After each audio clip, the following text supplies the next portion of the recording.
اللہ کے نام سے شروع جو نہایت مہربان اور رحم کرنے والا ہے۔ ولادت مصطفیٰ صلی اللہ علیہ وآلہ وسلم۔ حضرت ابن عباس رضی اللہ تعالیٰ عنہ اپنے والد حضرت عباس رضی اللہ تعالیٰ عنہ سے روایت کرتے ہیں کہ ایک مرتبہ حضرت عبد المطلب نے بتلایا کہ میں سردیوں کی سیر پر یمن گیا۔ میں ایک یہودی عالم کے پاس اترا۔ وہاں ایک اہل زبور نے مجھ سے پوچھا، تم کس خاندان سے تعلق رکھتے ہو؟ میں نے کہا اہل قریش سے۔ اس نے کہا قریش کس قبیلہ سے؟ میں نے کہا بنو ہاشم سے۔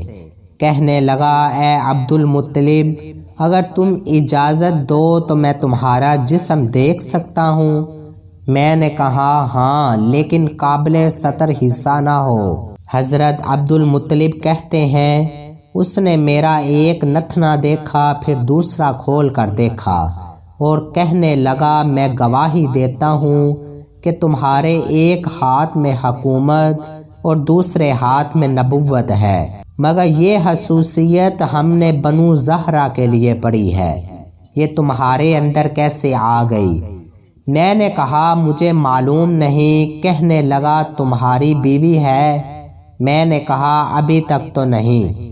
کہنے لگا اب تم واپس جاتے ہی بنو زہرہ میں شادی کر لینا۔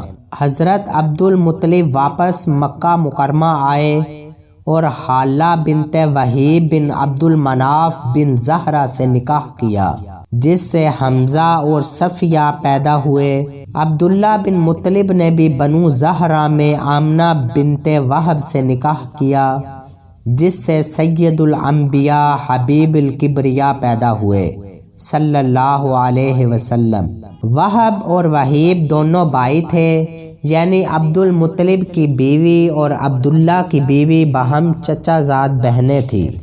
میں امید کرتا ہوں کہ یہ ویڈیو آپ کو پسند آئی ہوگی۔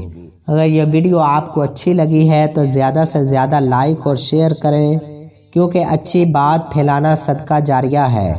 ثواب کی نیت سے خوب شیئر کریں اور اسلام کو دوسروں تک پہنچانے میں ہمارا ساتھ دیں۔ جزاک اللہ۔